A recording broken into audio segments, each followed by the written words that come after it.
Oilers Live podcast. Hello and welcome to Oilers Live podcast. I've got as my guest tonight on episode 21, I've got Paige, contributor to the Oilers Nation. How you doing, Paige? I'm good. How are you? I am doing great. So we know already tonight that we might have a few little audio glitches, so everybody's going to have to bear with us. But we'll get through this episode, have some fun, chat a little bit of hockey in what is now been labeled garbage time.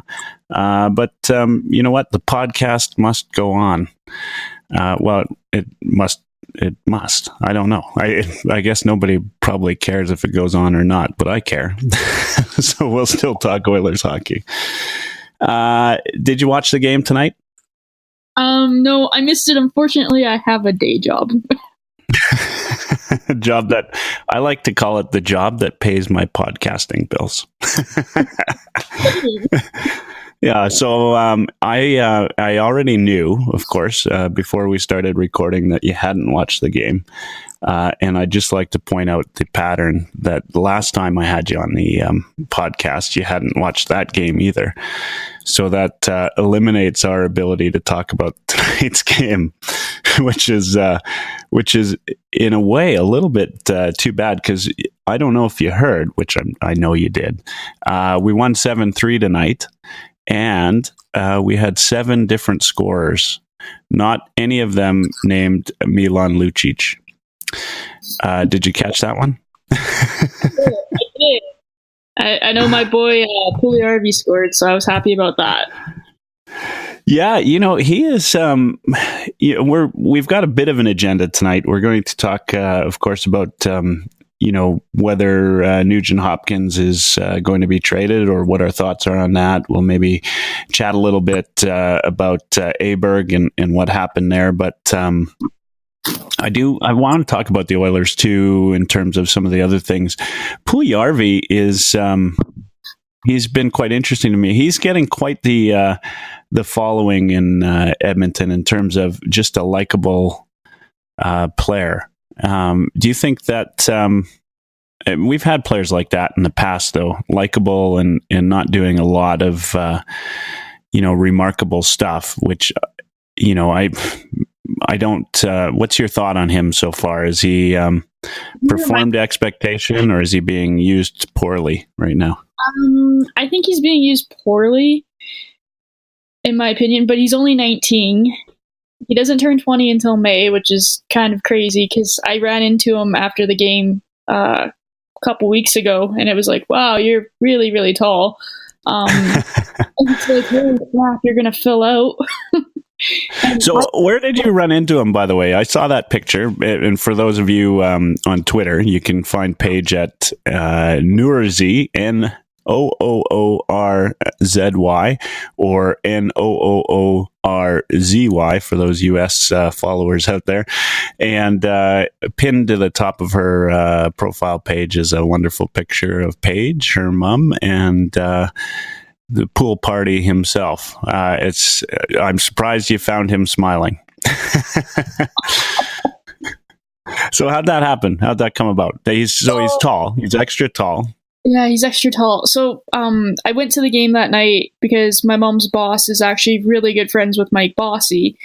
And he gave us tickets to the game, and we got to meet Mike before the game and sign a couple items and have a couple photos and, chat about the glory days. And that was really neat. And so after the game, my mom and I, we take Uber home. We wanted to wait out the surcharge. So we went to the casino, and I lost like $20 in the machine. And I said, okay, well, it's time to go. Good thing you waited out the surcharge. Eh? I know, right? Like I just blew the surcharge in a machine. So, I'm not going to say exactly where Puliarvi lives, but he lives in a really nice condo in the vicinity of the arena. And I've seen him before, and my coworkers have seen him before wandering in the street. And so my mom and I are walking up that street to go to Jasper Ave, and I'm looking across the street, and I'm like, wow, that guy's really tall. He has really nice shoes on, and he's carrying a pair of skates. And so I convinced my mom to like run across the street as, you know, the seconds are counting down, and now Puljujärvi's crossing the other street to go up that way, and he's got really, really long legs. We had to like put on a full sprint to be like, Yessie Puljujärvi. He like turned around. Were you calling him by his full name? I like that. Turned around and took a big picture. He has to be one of the nicest guys in the world. Well, he seems like such a jerk out there. Yeah. Every time they cut away on TV to him, he has got the same smile that's in your picture. What was it the other day when Kara got into that fight? Oh yeah, and he was so happy. He is a real character. So you think at 19, though, you think he's being used poorly right now? There was a tweet earlier today, which lots of people have said something to similar. Is why is it Kajula and Ratty and these guys are getting spots on the top line, and Puljujärvi has to earn it? What's your thought on that? I wonder if McClellan's just protecting him because he's so young, but I don't think he has to protect him. Like, I think Puljujärvi has more defensive awareness than Kajula will ever have in his lifetime. Yeah. Like, I got free tickets from the Twitter user Shan Says, and they were really great seats. They were about 11 rows behind the opposing net, so the Oilers attacked twice, and it was just unbelievable to watch how defensively aware he is that close. And it was also crazy to watch Connor come up the ice at you. Yeah. There is nothing like when you're in that area, right? You get a different feel for the game, don't you? And you can watch on TV as much as you like, but when you actually go to the game and you're able to see what's happening away from the puck, that's when you really get sort of a full idea of just how good, a player is, whether it's, as you said, defensively or, just the actual speed that they have. Connor's ridiculously fast. Oh. But you noticed right away, Puljujärvi defensively is, he's not a liability, is what you're saying. Oh, he's so smart with the puck when it's on his stick and when it's not on his stick. So do you believe that? Do you believe that McClellan is trying to protect him right now? This is where I'm going to say I don't think McClellan should be the coach next year. And now we're going to branch off into that topic. Yeah, we'll get there at some point, I'm sure. But yeah, okay. And is this, part of the reason why? Yeah, his deployment has been unbelievable. Like, Lucic is stone hands. Again, I had really good seats to the game that I watched Mike Bossy. They were in the club section, and you saw everything coming at the net. And watching Lucic try and finish plays on Connor's wing was incredibly frustrating, and everybody in the section was calling him stone hands by the end of the night. So why do you have that on his wing? Yeah, and I'm of an opinion on that as well too. Is that when McClellan, at least from what I've heard, is he wanted to play him up on the top line, play him until he got out of his slump. And my feeling on that is it just made it worse, right? For Lucic. Yeah, like you're playing with a guy like Connor McDavid, and night after night you're feeling like you're letting him down. To me, that's I don't care if you're a veteran or who you are. That's it just makes it worse for your confidence, not better. And watch him when he misses the net or doesn't capitalize. He stares at the sky like he's waiting for God to say, "Oh, sorry, bruh, I got you on the next one." Yeah, it's and I feel for the guy. I think that I think, and I've said this before on the podcast, is I think he's I think he can come back and be a better player next year. I think this year, confidence-wise, it's shot, and there's a couple other factors. One is speed. He needs to obviously work on his speed, but I think he can come back and be a better player. But I feel for him. I mean, he's just he's 2 years in and not showing what anybody expected of him. But what I admire about him is anytime you hear any quotes or he talks to any media, he's fully aware. Right? It's not like he's dodging anything or trying to say, well, McClellan's putting me on shit lines or anything like that. He's he's fully aware he needs to be better. So I admire that to some extent, but that admiration will only go so far. Yeah.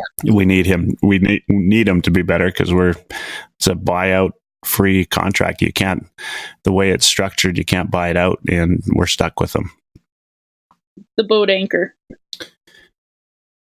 Yeah, and it's unfortunate. I had a friend ask me about the contract today and ask me about Taylor Hall and all of those little things and whatever you heard, right? I always figured that the Taylor Hall thing was more about having marquee players too many on the team.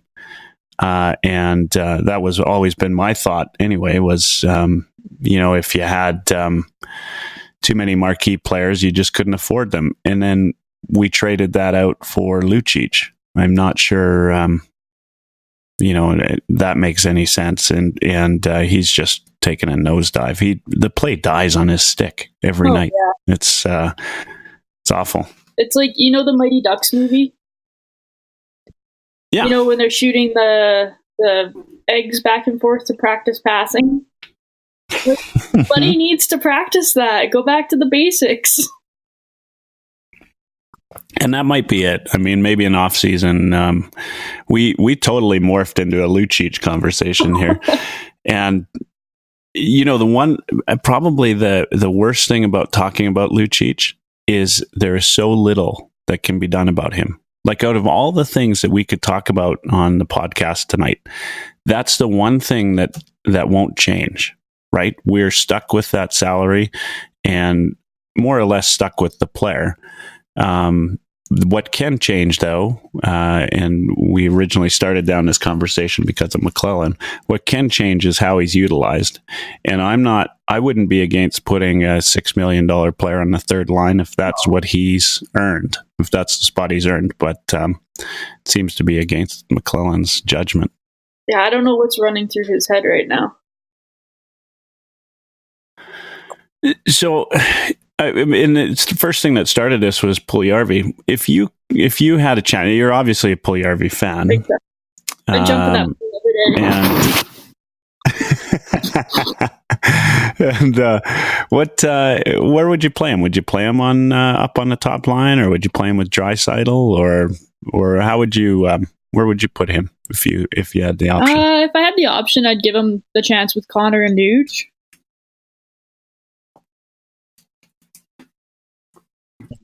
And what do you think he adds to? I mean, we did see him there for. It's been a long time since we've seen him up on the top line, and it wasn't very long. Was it one game, maybe two? He just brings size. He reminds, when you watch him go into the corners, it's like watching a bull go into a china shop. And when he turns around and he has that big smile on his face, like, it's just priceless. Like.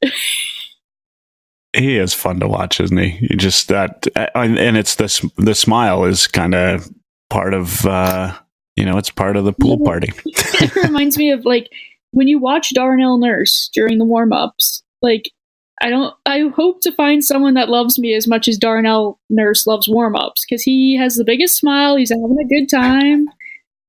And yeah, it's just what it reminds me of is Darnell in warm-ups. But then, you know, he gets serious and scary. He's a true competitor, isn't he? Okay, so you put Puljujarvi up top. Would you keep? You definitely keep Draisaitl on his own line. I've been looking at that. Who would you put on that second line with Draisaitl? Probably like Aberg. And, oh gosh, and see, that's where you have that giant hole. Oh. On the left side. Yeah. So you didn't watch today, by the way. Aberg had his first multi-point game of the year. I put a tweet out that I think he's probably over his hangover. I think so. That girl's room. They rescued Paige Bednorz.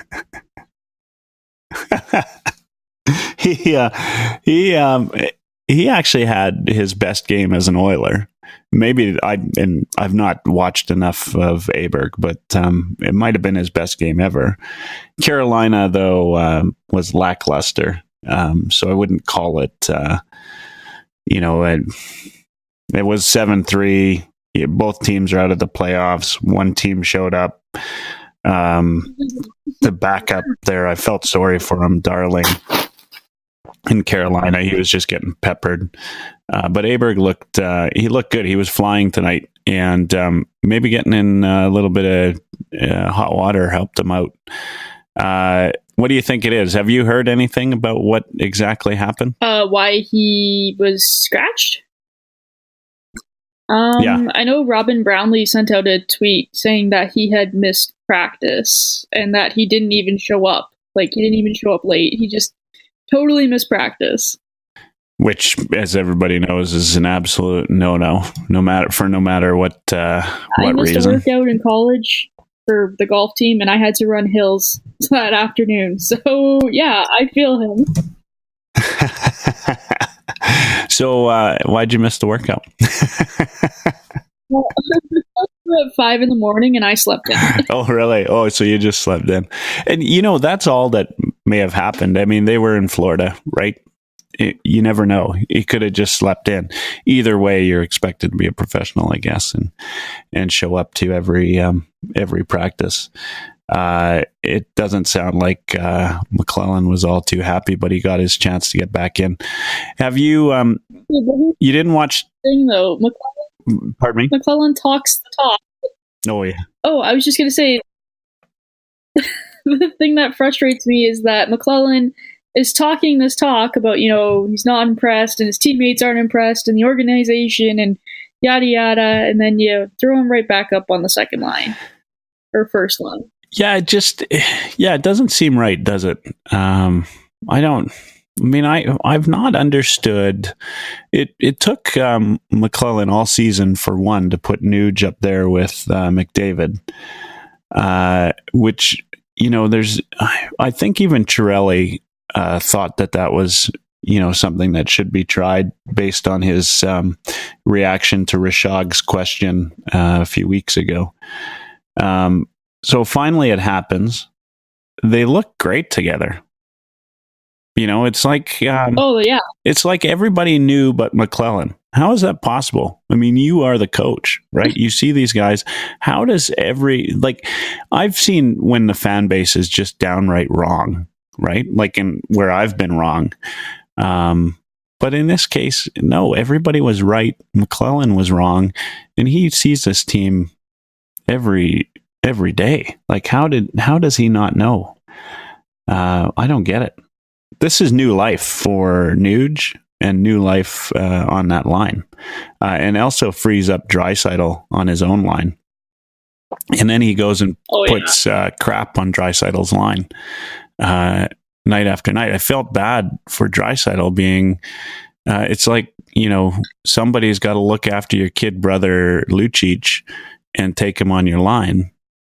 Draisaitl's stuck with him. He's probably thinking, "Oh man, I wish I was back on Connor's line." and he had, by the way, he had a 4-point night tonight. Yeah. Yeah. and he's been.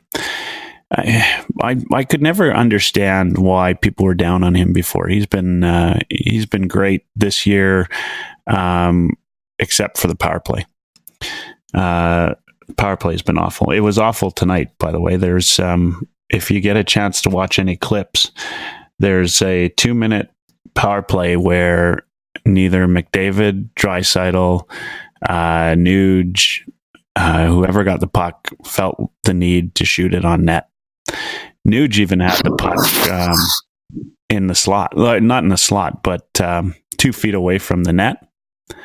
And I'm actually, he didn't even shoot it on net. It was the worst thing I've ever seen. Connor had a clear shot at the net, and then went for a cute little pass. Granted, I think at the time it was 6-3, so maybe they were looking for the pretty play, but it was awful. Maybe the worst display I've ever seen. They had the puck in the zone, almost the whole of their power play, but not once did they. It was like the beginning of the season all over again. So the coaching staff obviously hasn't been working on that, and the power play's still not performing, right? So what was the last game you were at? The last game I was at was the overtime loss to the... Who were we playing? The Sharks? Yeah, the Sharks. Oh, that was a frustrating game. They came out flying in the first, and then it just kind of died off. And do you when you're at the game, do you watch? Do you ever watch the bench? Or are you ever close enough to watch the bench and see what the players their reactions? I was at the Islanders game, and I was clear across from the bench, and that was amazing. That was a great view. And then when Eberle scored in the shootout, I swear he chirped the Benz when he skated by. And he had every right to. I would. Right? Like, won, so. Exactly. Yeah. He, I would probably chirp the bench. But I mean, granted, they probably all went out later and had a good laugh at it. Oh, yeah. Yeah.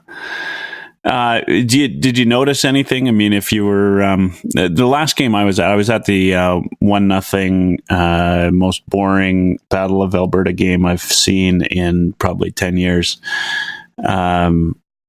Just last week, so I was at that game. I was trying to watch the bench, but I've just been kind of curious what the reaction is to the coaching staff, or what the. I wish better view. Yeah, it's been this is there's just judging by the way the season's gone, right? Like it's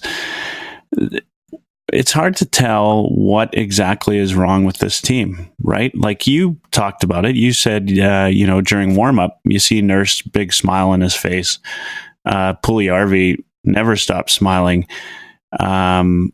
The only sort of bad sort of culture aspect that I've seen is maybe that look of, that look that you're talking about with Lucic. That's the only time where I've seen anybody kind of give anything that would suggest it's culture, in that group. I mean, guys like Nurse and, Nurse comes to play every night. I think Draisaitl comes to play every night. Do you think it's culture at all this year? I think it's like any workplace. I think it's a little cliquey. Like, Nurse and Connor and Draisaitl have, their little clique, and then there's Gujar and Benning and Drake. They all run in a little clique, and then you kind of just see Puljujarvi off doing his own thing, and then so there's little cliques you can tell for sure, but I'm sure that's on every team. Yeah, I mean, definitely. Any team I've ever played on, you probably even noticed that when you were golfing, certain people you get along with. But what I'm curious about, right? Like, have you noticed anything to suggest that this team doesn't have a culture of winning? No, I personally no. Because I mean,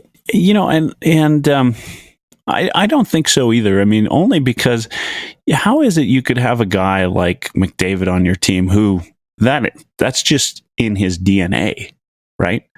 So we really have to, as you go into the next season, is figure out, what the real problem is. Obviously, some of it was personnel early on. I'm just I was trying to avoid it in this first part of the thing, but McClellan is, he to me just, I get madder and madder watching how he utilizes this team going into the end of the season.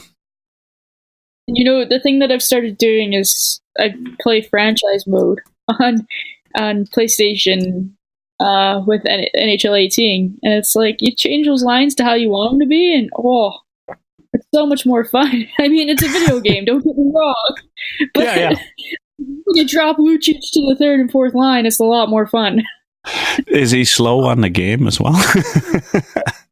Yeah. But I mean, he doesn't look like he's wading through mud like he does in real life. Yeah. Maybe I should start playing. And before we'll take a break here in about 2 seconds. But if you're like me, you have enjoyed a little bit of the Flames' misfortunes as of late. Living in Calgary, I get to hear it firsthand. If I'm driving somewhere after a game, I'll put on the Fan 960 here locally, and they had a guy call in from Australia yesterday, and he was on the talking to Pat Steinberg, and Pat asked him, he said, how'd you become a Flames fan? The guy lives in Melbourne. He's, got an Australian accent. And he said he watches every game live from Australia. And he even called in, obviously, he streams Fan 960 out there. He said he became a fan from the game, from the NHL. Yeah. I believe. I thought that was pretty cool. I mean, obviously he, was unfortunate enough to pick the Flames out of all the good teams that he could have picked. But still kind of cool. I've never played the game. Well, I have. I played it back quite a long time ago, and I won't tell you how long ago because that'll give away just how old I am. And that's a good time for a break. We'll be right back. Oilers Live Podcast. And welcome back to the Oilers Live podcast. I've got Paige, regular contributor to Oilers Nation. You can find her on Twitter at Noorzy, Noorzy. Welcome back. Thanks. So we had a little bit of this is our second go at recording the second half. We had some audio problems this time on my side, voices in my head and whatnot, which you couldn't hear on your side, made for a tremendously disturbing podcast. So we're going to try this again. We were talking about Nugent Hopkins and whether or not he should be traded. And your thought on that is no way. And we were referencing, or I was referencing the Mark Spector article on Sportsnet. Why Nugent Hopkins is auditioning for both Oilers and Senators. Is there anybody in the league that you would entertain a trade for Nuge? Anybody that you think it might be worthwhile going after? If you wanted that skill on the wing, who's a sniper, it'd have to be someone like Sebastian Aho. Which one? Winger. Not we don't need any more defensemen. And like I said before, if we were going to trade Nuge, which no, please, like, don't trade Nuge because he's a good two-way player. He can play center. He can obviously play wing. He has great chemistry with Connor. But if we were going to trade him, it would have to be a tremendous return in our favor. Kind of like the Hall and Larson trade, but, you know, us winning. And if we were going to trade him to Ottawa, Thomas Chabot would have to be coming back somehow in that trade, in my opinion. So this brings up something that we haven't really talked about. I mean, there are some holes on this Oilers team. Everybody agrees. We talked about the, if you had Draisaitl on the second line, who would you put on the left side? We're going into a year where they expect the cap to raise a little bit. Probably the biggest challenge that we have is Connor McDavid's contract is no longer entry level next year. Do you think we can keep Nuge, given that we're stuck with the Lucic contract? Do you think we have the space to do that and get the pieces that we're missing? I think for next year, possibly, if you have Puljujarvi and Yamamoto contributing up on those top wings as well with their entry-level contracts. Yeah, so Puljujarvi hopefully will make a big difference on that. We need a backup, obviously, backup goalie. I can't. Okay, I don't hate him. Hate is a very strong word, but I am not a fan of Montoya at all. And do you think? Do you think there's something to be done with Talbot? How long do you give him before you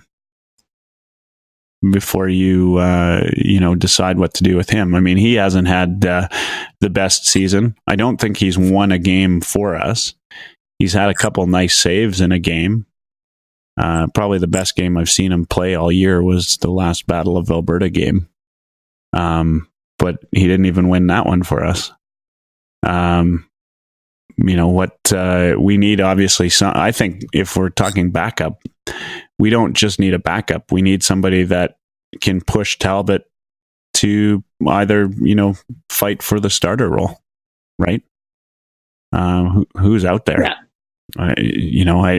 And how do you get that guy without trading a Nuge? Who else is available, or is there anybody that we're looking at in free agency? I off the top of my head, nothing comes to mind that we can that we've got a legitimate play on, because free agency comes. I don't think we've got the cap space if you keep Nugent Hopkins. So, although I agree, I would not trade Nuge. I'm just I'm stuck with this thought in my head as to what do you do if you don't trade Nuge? How do you fill those gaps that we have that were so obvious this year? And there's some big questions, right? Is Sekera ever going to be the same? Do you think Sekera comes back next year as the Sekera that we knew? What's your thoughts on that? I think a lot of these guys just need a summer away, focus on themselves, work on their, whatever they're lacking. Cam Talbot maybe works with, I don't know, a mind coach, and they come back and we see how they're doing. Yeah, that's that's obviously something we've got to do. What would you, in what you've seen of Ty Ratty so far, do you think that there's a possibility he's back on and sticks for more than 15 games in the NHL?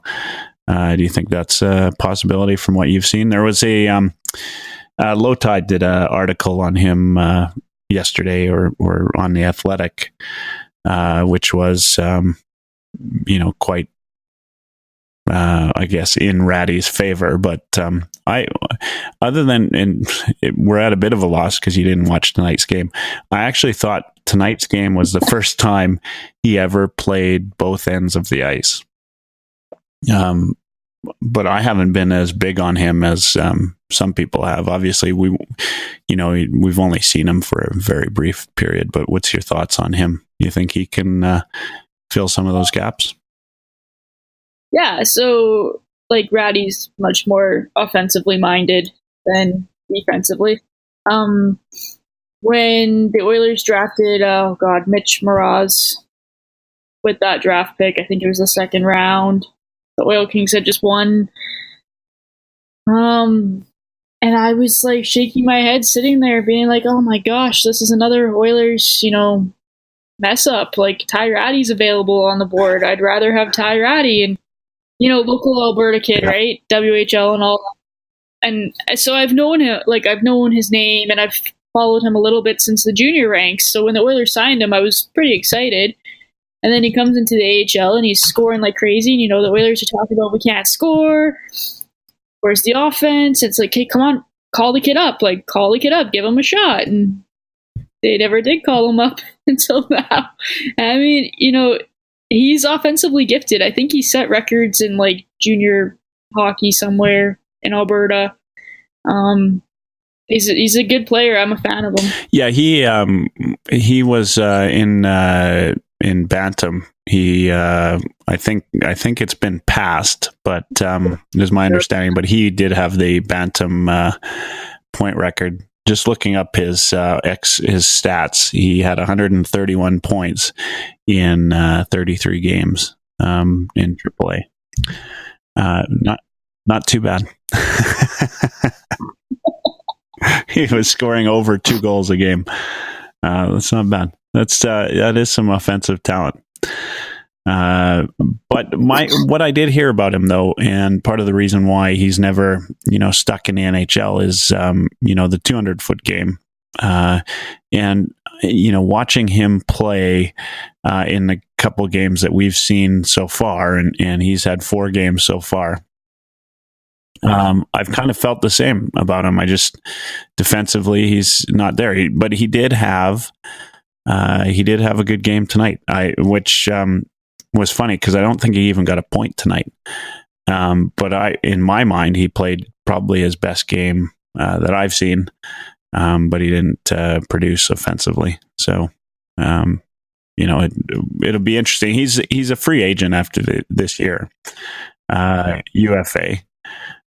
So whether they re-sign him, and I guess they could re-sign him to, on a 2-way to have him play in Bakersfield if he doesn't show up. But we still need, it doesn't change. Have you heard the rumors about Slepyshev going back to the KHL? With Russia? Yeah.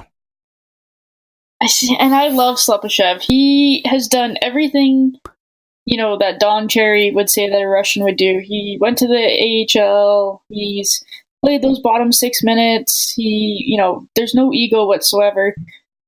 I think the kid is, due for some credit, right? Playing a little bit stronger role. And if that's not with the Oilers, I can't fault the guy for wanting to explore his options. So he's an RFA next year. Yeah. And, obviously, I think he's arbitration eligible as well. But he hasn't had, I'd say whatever the Oilers sort of offer him is kind of, what he'll get. But I think you're right. I think, if I'm Slepyshev, though, my problem is, you wait in the off season and see who the coach is, right? Yeah. See what happens. Find out if you're going to be utilized or not. I suspect his agent will, have a chat with Chiarelli and try to get some guarantees in terms of utilization because he's been underutilized, right? Oh yeah. Yeah. How many games has he even played this year? He didn't play. We didn't see him at all during the first part of the he was the season. Injured the first part. And then he came back. So he's played 42 this year. How long was he injured for though? It wasn't too long. So he's He's got 10 points on 42 games.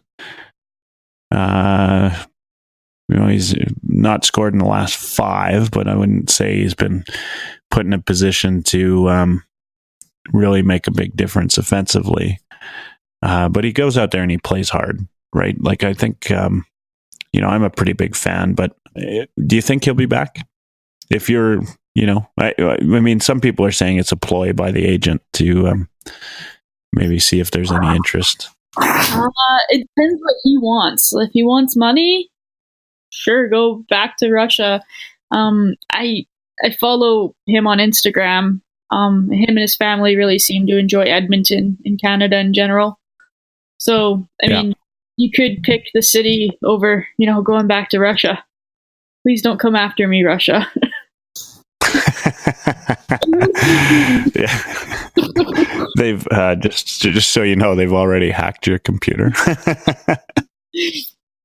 But my guess is they hacked it before the podcast aired. So right about now, your hard drive should be frying. Who else? I mean, we've got one of the other big question marks is what happens with Darnell Nurse? How much of a raise does he get by keeping Nuge? Do you limit yourself on what you can, on how long you can keep Nurse?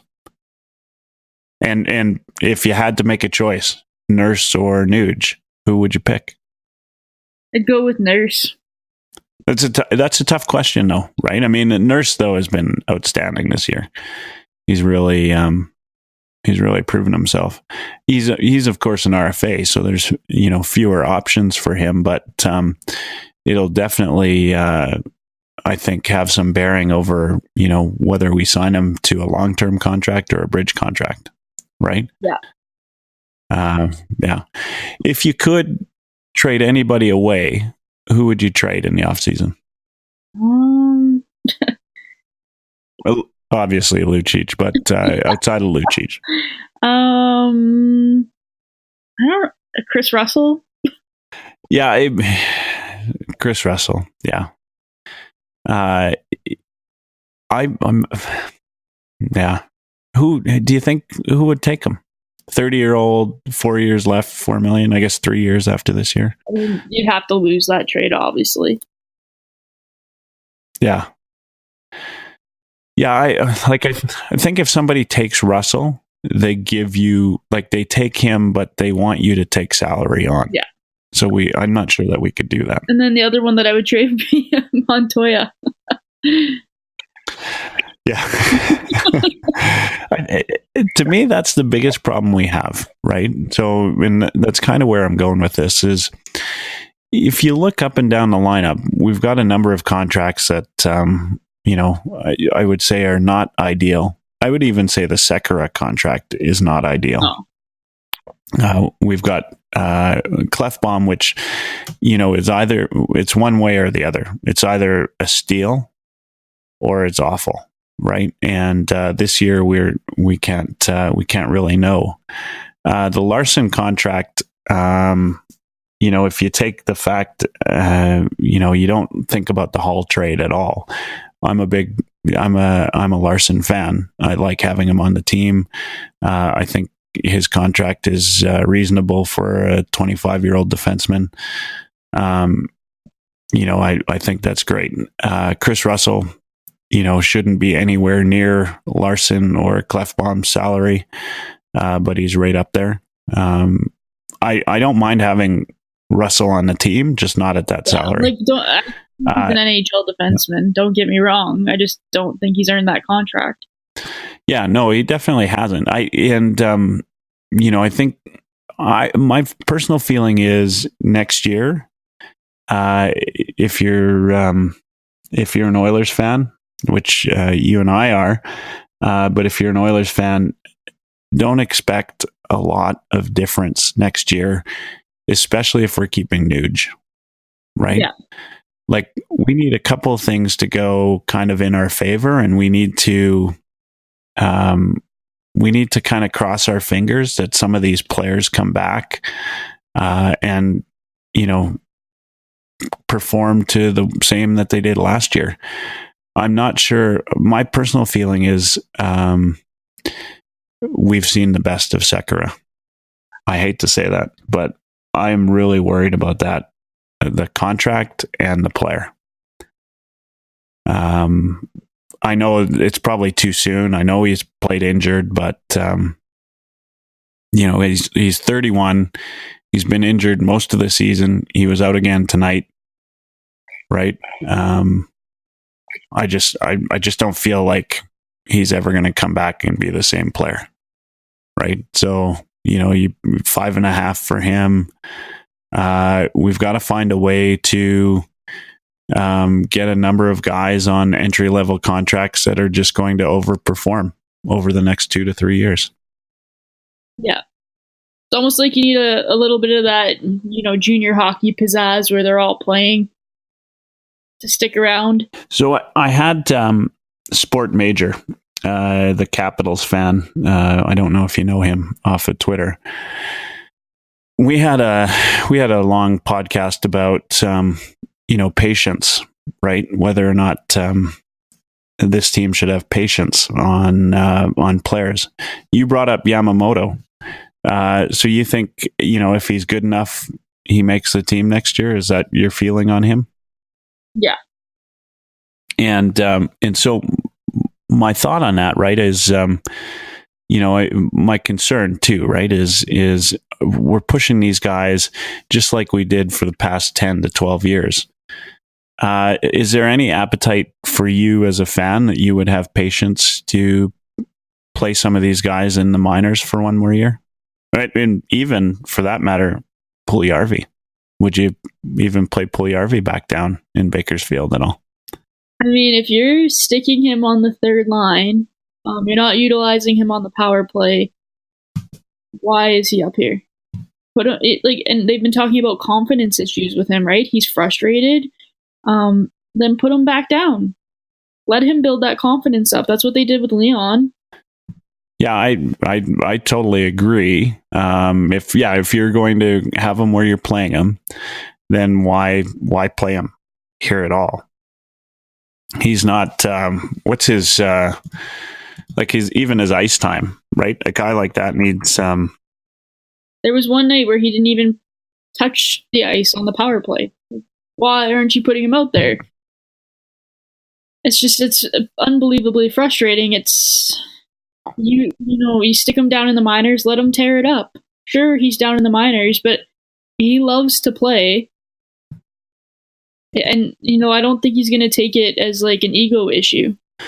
Yeah, he just seems, you met him. He just seems like the happiest guy, to be playing hockey and doing whatever. I kind of feel like that's just the nature of who he is. Obviously we don't know these players that well, personally on a personal level, but, I get this feeling that he's just, he's going to be happy playing hockey, and, we could, up his confidence playing him in the AHL. I wouldn't be against him starting the season there in Bakersfield next year, with the intention of bringing him back. But if I'm whoever the coach happens to be, when I bring him back, I'm going to put him immediately into a spot where he is, gets big minutes and, maybe plays alongside Connor McDavid or plays on the power play. I'd be curious what, do they keep stats for that power play minutes time played? I'm sure they do.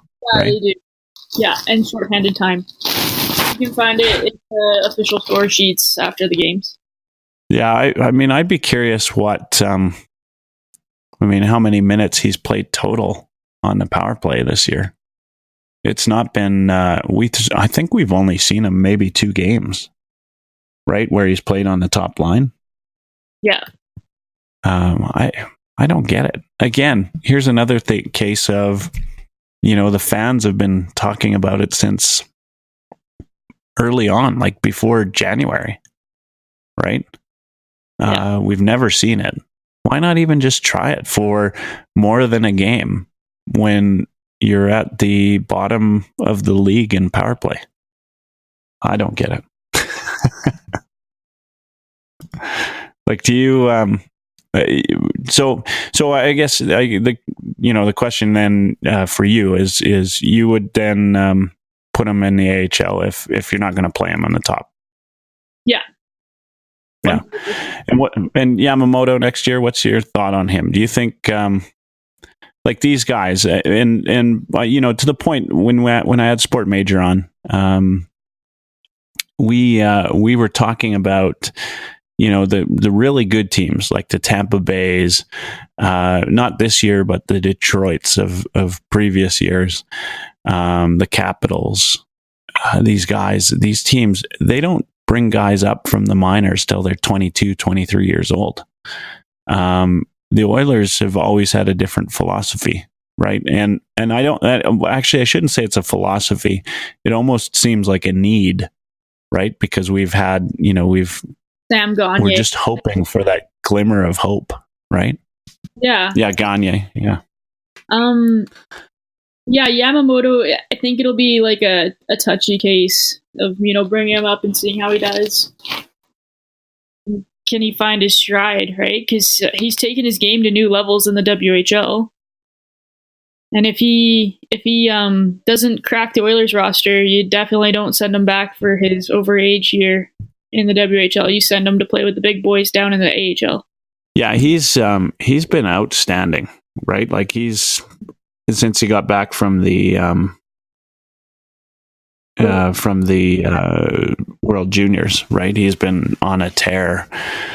I think that it would be great if he could come back. We didn't see much, and it really killed his confidence when he came and played those 9 games here. Oh yeah, for the Oilers. He almost ruined the player until he regained it, or took some time and regained his confidence. And that's my concern with him, right? Is if you put him with the Oilers next year, do you risk him going through that 9 or 10 game stretch and just never being the player you expect him to be?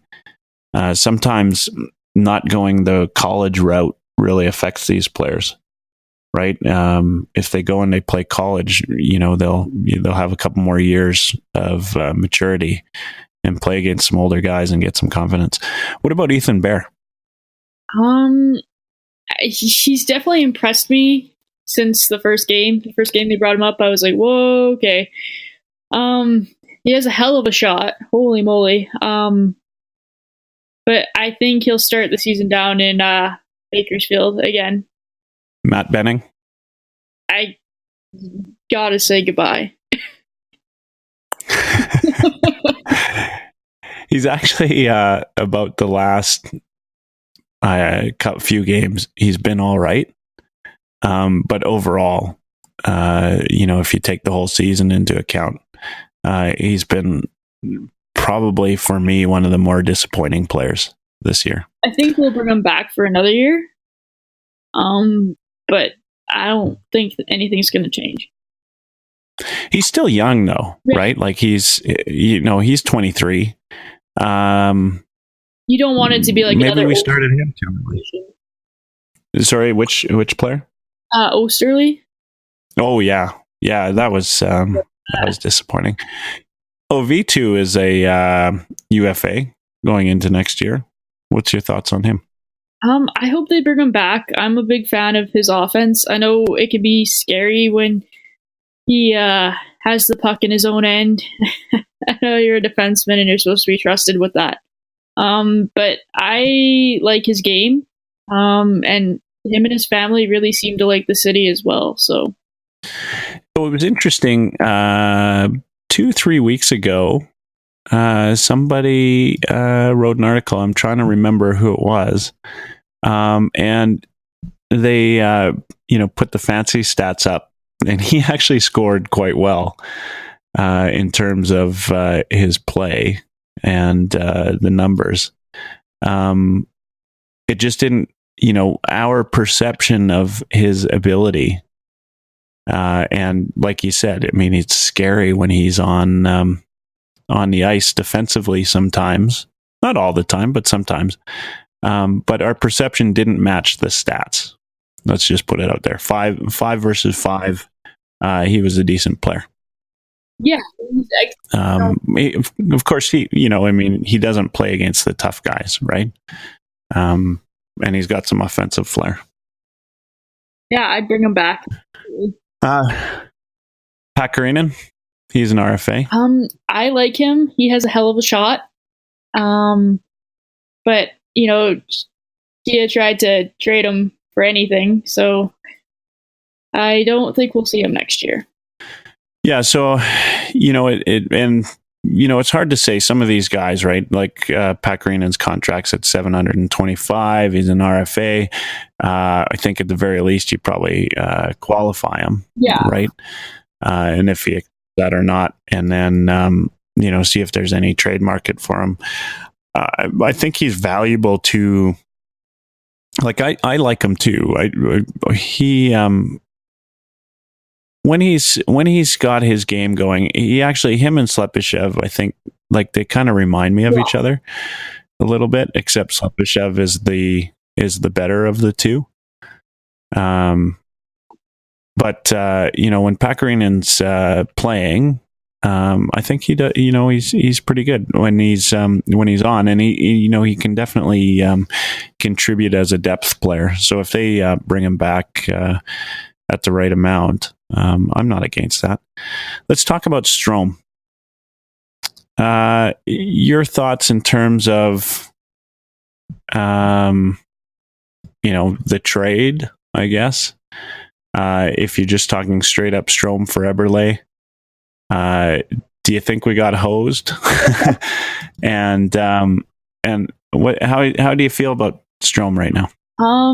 So going back to the trade, I think the Oilers should have gotten a little bit more, whether it be draft picks or a mediocre prospect. I think a lot of GMs, like we talked earlier, that Chiarelli can't make a trade to save his life. He has problems making deals. And I think a lot of GMs probably held his feet to the fire on, Eberle didn't perform in the playoffs. Where was he, right? And why isn't he scoring with Connor McDavid? And so anyways, I think that was part of the issue with the trade itself. I'm really impressed with Strome. I think they gave him a little bit more to bite off than what he could chew at the beginning of the season. It doesn't help too when you're coming into a new team, and during the preseason, he had that terrible game against Carolina, and McClellan just chewed the shit out of him, saying, "Oh well, you can't play with the top player, yada yada enchilada." And then we never saw him again with Connor McDavid. But yeah, I think since they've put him in a role that he can succeed in, I'm happy with him. I'd bring him back. Yeah, I think he's performed better than what most of us expected. Right? I mean, he's not lights out offensively. He's got 33 points this year, but he's contributed, and I think he's contributed at key times. And he's been a capable third line center. Yeah. Right. I think like for like, he's not Eberle, right? Like we know that. But value wise, right? I'm not. He's Eberle's $6 million a season. Strome's $2.5 million. He's RFA next year. I think he's worth 2.5. I don't know what are your thoughts? Would you obviously have to look at the numbers. There's a neat calculator online where you can put in the stats, and it'll give you an idea of what the contract value should be based on contracts in the league. I'd have to put it in there and have a look, but I think 2.5 is a pretty good deal for Strome. I'd like to see him back. I think he's, I think what Oilers fans get stuck on with players is what we've given up for them. Yeah. Right? So, some people will always be stuck on Larson not being Taylor Hall, right? But I don't care anymore. The trade's done. So Adam Larson is a capable Oiler and really good defensively. Strome, same thing. The trade's done. So now we decide, is Strome good at being an Oiler? And I think as a third line center, he puts up decent points. He's streaky, but I'm fine with that. So was Eberle, right?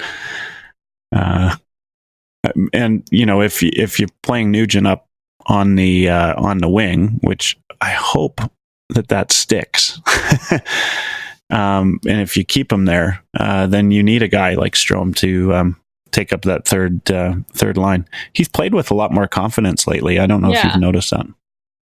Would you bring Camilleri back, or would you bring in even somebody to take his place? I wouldn't bring him back per se. Offensively, I would love to fill that role with somebody else, but I'm not too sure who. I haven't looked at the free agents yet.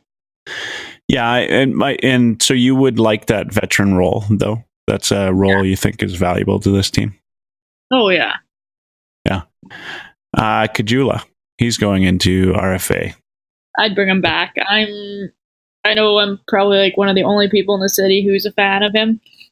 I know his numbers are terrible, but again, he's another guy that they gave him, a bit too much to bite off than what he could chew at the beginning of the season, trying to put him in that top 6 role. And I think he's meant for, the bottom 6. Yeah, he's definitely meant for the bottom 6. Absolutely. You're right there. And it's funny, right? Like, the one thing that Vegas brought to the league this year, in my mind anyway, and they brought a lot to the league. I shouldn't say the one thing. But what they've allowed me to see in teams is that when players are played in the proper role, they can be really valuable and can outperform your expectation. Mm-hmm. And I think that's the case with Kajula. If he's not overutilized, he's got a lot of value, right? he can, like, for a guy his size, he can hit like a freight train. Oh, I know. And like what, 5'10"? Yeah. He's only 185 pounds. I know. And like, he's absolutely demolished some guys this year. And I think he's probably won over a few fans when he popped off the space helmet to go for a little fight with Domi. Yeah, right? Domi wouldn't take his off. Yeah. Like, so from just a pure sort of grit and determination, I'm a big fan of Kajula. I think maybe a season like this season, you kind of luck out with a guy like him that he doesn't ask for too much. Like, I think if we had to sign him after last year, we probably wouldn't get the deal that we should get. But I think we can get him for a decent deal, right? Yeah. So I think, I guess there's one other guy that we haven't talked about, Cassian. We still have him for 3 more years. What's your thought? I mean, I think he's been a bit of a disappointment this year, not in the sense that I think he's been a liability defensively or otherwise. He just hasn't brought that energy. Yeah. It's odd to me that he hasn't, like, I can't figure out what it is, like, why. Is it a letdown from the playoffs from last year, or what is it? He's got some offensive flair. He's got some speed. Is that a coaching thing, or what's your thoughts on Cassian, as a whole? And would you entertain trading him if a trade came up? Who would you replace him with? If a trade came up that worked in our favor to fill those holes, or worked with the salary cap issues,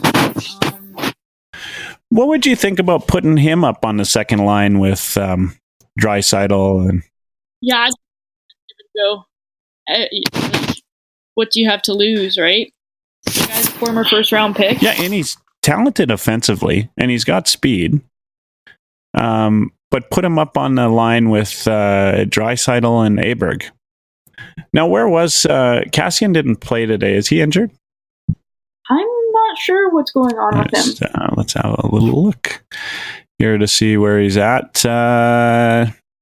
Undisclosed injury, day to day right now, March 18th. I know a few of the guys have been not feeling so well, so that could be it. You know what? I hadn't really considered it, but I'd definitely put him and Aberg up with Draisaitl on the second line. You got speed, a little bit of grit if you can get it out of Cassian.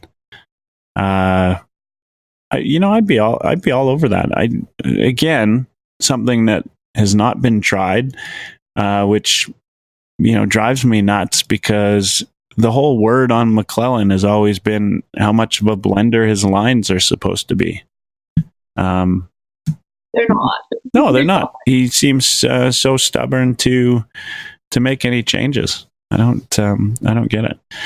Have we missed anybody on that list? Obviously, we've got Ty Ratty, Jujar, Kara. We've still got another year under. Oh, hell! What a deal!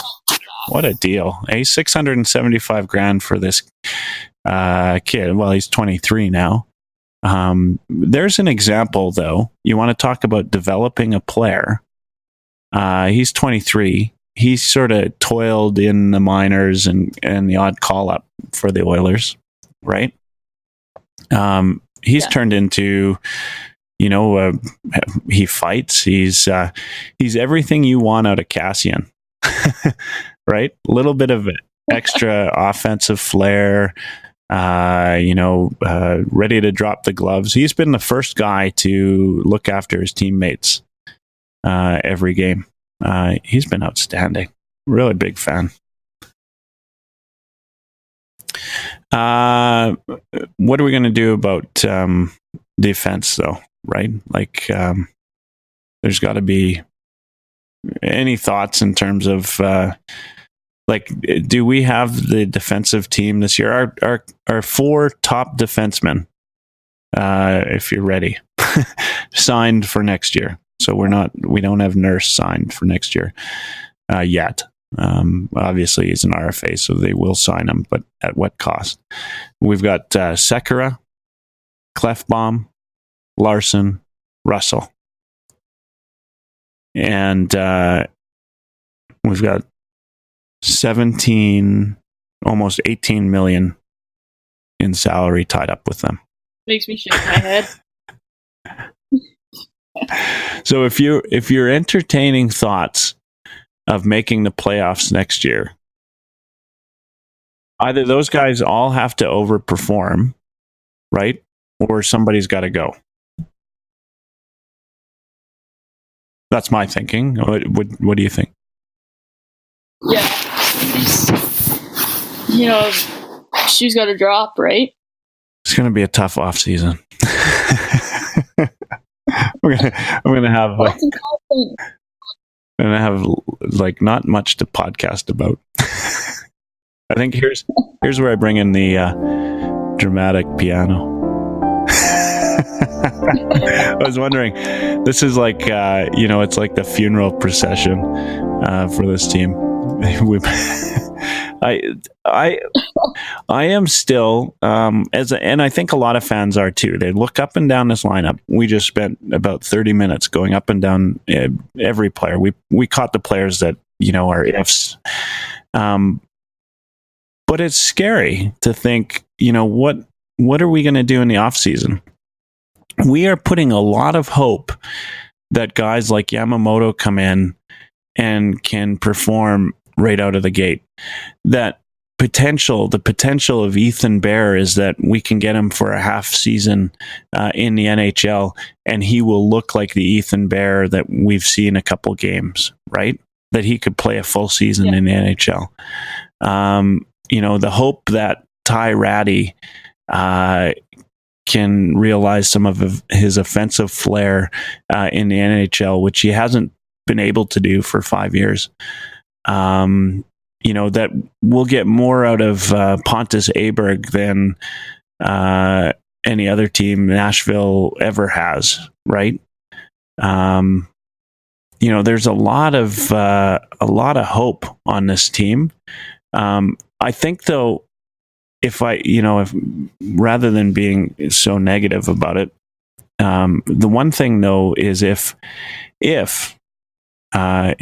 we still have McClellan next year, if whoever the coach is can stick with those three centers, and meaning stick with Connor at center, Draisaitl at center, and Strome on the third line, and keep Nugent Hopkins up on the wing, I think you can find and provide somebody to Draisaitl on the wings that's not named Milan Lucic, right?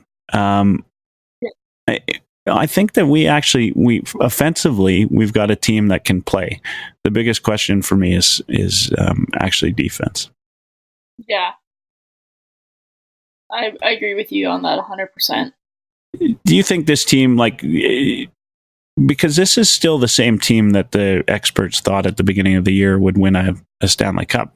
Do you think we have the? Have you ever seen this team at its full capacity? Do you think this team could be a playoff team? When they hit their stride and they put the pedal to the metal, for sure, they definitely look like a playoff team. But they come out flat, and often they look lost, and they just don't seem like a playoff team 75% of the time. Is it, is it all coaching? Or is it what? I think we've been asking this question all season. We don't know what the answer is, obviously, but I think part of it has to be on the players, though. Like, why are you coming out flat? Why isn't Milan Lucic, holding people accountable? Because that was something that I was told before he got here, is that he holds all players accountable. Why isn't Connor pumping them up, right? Not that he's probably the most vocal captain in the NHL. I've got a bit of a theory on this, by the way. Which I've got a bit of a theory on just about everything, if you talk to me long enough. Lucic was sitting on the first line there. I can't remember what game it was, but he had missed a couple of, just absolutely brilliant opportunities to put the puck in the net. And I wish I remembered what game it was. And then they had a cutaway of him on the TV yelling at the bench, right? Like it was that kind of, come on guys, get it together kind of yell, right? Yeah. And in my mind, what McClellan has done to Lucic is he's also taken away his ability to be a leader by keeping him on the top line. Or, well, I mean, he's not obviously lately. But if I'm, let's say Slepyshev or, Kajula or Puljujarvi, I'm looking at a player like Lucic and I'm saying, you haven't earned the right to be there. And so not only do I think that, but I also look at him and say, you don't have the right to be my leader because you've been handed stuff you shouldn't be given. So I think you take away that power from him. I don't know. I honestly think that McClellan's done him a disservice by keeping him there. It's just like any other player. He's not even 30 years old yet either. So confidence affects him for sure. It does, right? Yeah. There's so many ways this team has been, used so poorly just makes me mad. We're at game 72, is it? And we're having these conversations. I picked it, or 73. I picked an awful year to be a podcaster. We need to next year at this time. I'm going to have you on the podcast, and we're going to be talking about what the playoffs are going to look like. I really hope that's all you need to do, right? I had Eric Friesen on the podcast last episode, and and I used it as the title of the podcast, but it was every time you get to the playoffs with him is a chance at the Stanley Cup, and I believe that every chance you get with Connor McDavid to get there, that's a chance at the Stanley Cup. So, I think we've gone through every player on the team. We've, at this time of year, it seems like every podcast I do, I start out in a really good mood, and then I talk about the Oilers and what the prospects are, and I feel a little bit low. Not quite as happy. What I need is some of that Puljujarvi energy and the smiles to kind of keep me going. I think it's probably a good chance. Well, I'd like to get you back online. You and I talked about maybe possibly doing a live episode. I don't know how that's going to look yet, but if I do that, I'd love to have you on. And do you have any? Are you working on any articles? Not right now. No, unfortunately, the day job is kind of pulling me down. I do have a couple interviews from when I was out in Kelowna last month that I need to finish putting together. The most interesting one for sure is Dylan Dubé, who's a Calgary Flames prospect. And then I have a couple others. One of them is with Cal Foot. He's a little bit more soft-spoken. He doesn't like to rock the boat. So, his interview isn't that fabulous. And then the other one is Broden Salmon. He's the goaltender for the Kelowna Rockets, and his dad is very high up with Hockey Canada, Scott Salmon. Oh, right on. So I need to finish putting those together. I think those will be interesting. Those sound great. I'm a big fan of any of the prospects, any of the discussions or articles around these kids that are playing hockey, and just hearing what they have to say. That's awesome. And it's following you on Twitter, of course. That looked like a fun trip that you had out there to talk to these guys. Yeah, it was definitely a treat. And is that are you going to make that trip again? Maybe next year. I have some really good connections, obviously, in the organization from my internship. So hopefully next year I can get back out there. I was able to have dinner with one of the owners, and it was nice to go out there and touch base with them and talk hockey. So they actually start their playoff run Thursday. Yeah, they're going to be playing Tri-City. Yeah. Yeah, so that'd be now. Do you get a chance to stream those games, or do you listen to them radio or anything?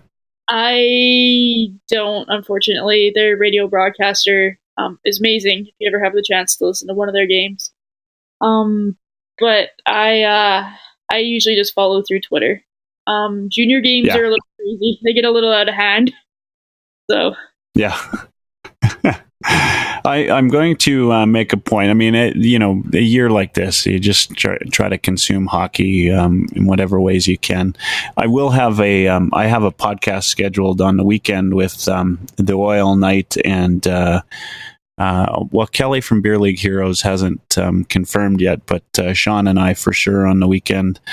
Sean's great because he follows junior hockey religiously. He mostly OHL, but he's been doing a lot of his own personal scouting on the WHL and other players. So we're going to talk about who the Oilers might want to consider going after in the upcoming draft, among other things. But we'll probably talk a lot of prospect hockey. I've been sitting on something, and I've got George Larocque's phone number.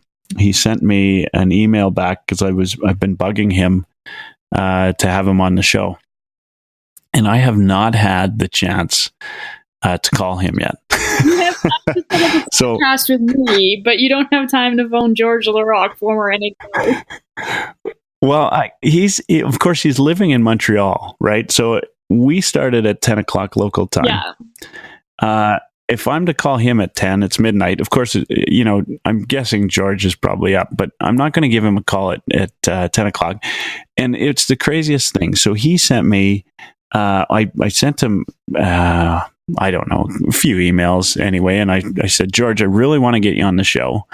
And his response back was just, yeah, call me. Here's my number.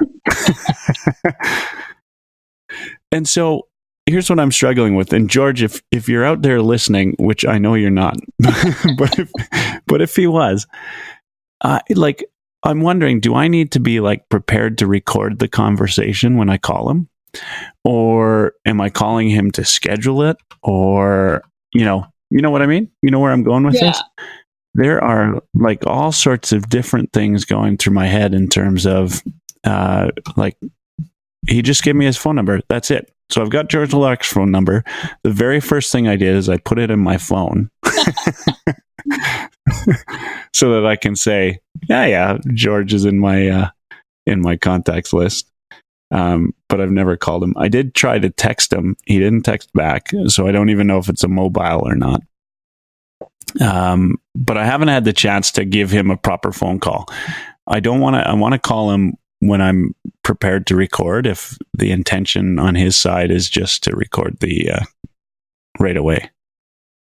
But he just said, yeah, hi, Michael. Yes, I can do it. Call me. Here's the phone number. So chill. I know. It's pretty much everything you would expect from George Larocque. But maybe that's the maybe I can convince him to do a live episode. Maybe with me. Into that. Yeah. He's probably in my mind one of the coolest fans of the Oilers that we have. Obviously ex-player, but very cool fan. I've done a little bit of research on him, so that'll be a fun interview if he and I can find a time to schedule that. Outside of that, I don't have, it's been hard to schedule podcasts in a season where there's not really much to talk about. We're kind of just riding out the final games, aren't we? Yeah, that's pretty much all that's going on. Yeah, so I mean, even for you, contributing to Oilers Nation, I mean, how do you find something to write about? You just kind of toil through every game. Yeah, I watch them because I love the Oilers, but this year it's been more disappointing than even the 10 years prior. Yeah, no, absolutely. The drive and the ambition of a lot of the players is incredibly frustrating. The coaching staff, at least in those 10 years of darkness, took chances on players on different wings and lines and centers and I'm just rambling, but anyways, I'm just going back to it all. I'm pissed with McClellan. Yeah, I think at the end of the there you have it. That's going to be the title of the podcast. I'm pissed with McClellan. I always look for one quote that I will take, but that is at the end of the day. That's where I sit too. Nobody was fired this year as a coach. If you can have one sort of positive, 8 teams that were in the playoffs last year are not in the playoffs this year, which is crazy. I think it's 8. It's a high number. Yeah. Which means, and I always feel like I am giving into Bettman when I say this, but there is parity in the league right now. Yeah, I feel like I'm like, he's just a guy that you don't want to agree with, right? But and he would, that would always be his argument is, oh, there's parity in the league, so it's great. But that's maybe the one positive I have from this season is that, the Oilers aren't the only ones. And I do feel better now that the Flames are pretty much out. I know. I was To me, like, woo! And living in Calgary, let me tell you, I get the worst of it, right? Like, it is something when the Flames are in and the Oilers are out. I never hear the end of it. And I play a lot of hockey, right? So with guys in the dressing room, I walk in with my Oilers cap, and they're, they always make comments like, "Oh, I feel bad for you," thanks. Anyway, so I'm happy about, I hate to wallow in somebody else's, I don't hate to, because I actually do it all the time, but I'm glad they're not in the, playoffs. So, but that's about it. Cool. That's all I got tonight. I'm going to, I'd like to have you on again. Yeah. We'll, have another random conversation about, nothing. Hopefully, we've got something positive to talk about. It won't be, so if I'm going to have you on again, we're not going to have anything positive to talk about if it's this season. Sounds good. But maybe in the summer we can find some time to fill some space and have a good conversation. And you can go to sleep tonight realizing that I called you first over George Laraque.